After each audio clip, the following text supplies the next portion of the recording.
Okay, this is a bunch of really great questions. So for textbooks, I am going to be going over like a whole list of things to look for in a textbook. In what week is it? Whenever the week is that we're picking our textbook, I think it's next week. For next week, I'll be doing like a full in-depth one. So maybe wait for that video because I really want to make sure I have a really good comprehensive list of the things to look for, and I don't want to like tell you something prematurely. So yeah, just hold off for a little bit maybe. One thing you do want to do though, if you're just like wanting to get one right away, is look at the reviews. That will tell you a lot about the textbook. The things I can say right off the bat is that you're going to want one with a workbook section and an answer key. So anyone that you can find that's like that. Oh, and audio files. That is so important. Anyone that you can find with those three things, I feel like is going to be a good option. But again, wait till the other video because I might have more tips and suggestions then. For shows and books, it kind of depends on where you're at.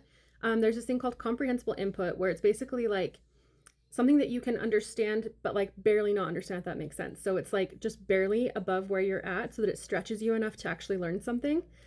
So if you're just beginning in Spanish, I would start with like kid shows, kid movies. If you really can't handle, like can't stand the kid stuff, because sometimes I'm like, I just want something I can enjoy. I'll just kind of be like, you know what, whatever, I'm gonna just watch whatever I want to in Spanish or whatever language I'm learning. So yeah, just kind of find what you like.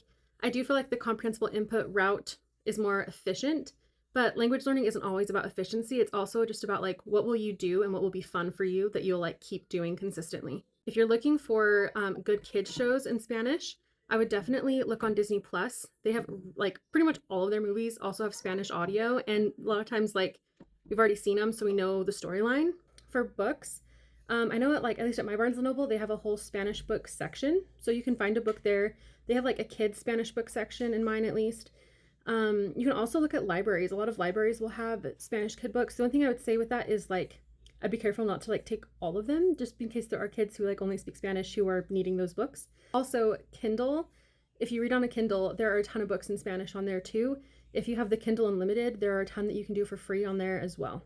And again, for the books, if you want to go the comprehensible input route, then I would definitely start with like kid books. Which with reading, I would recommend doing that. I wouldn't jump into anything too crazy or complicated just yet, unless there's really something that you are like, no, like I want to read this in Spanish. Okay, and then the last question, what do I mean by playlist? So playlist is just like a music playlist. So you can get like some passive input when you're driving. You can just like have your little playlist going of the language, like of the music in that language for you. It's also great if you're just like cooking or getting ready or just like you want to do something in the language, but you don't really have a lot of like time to devote to it right then.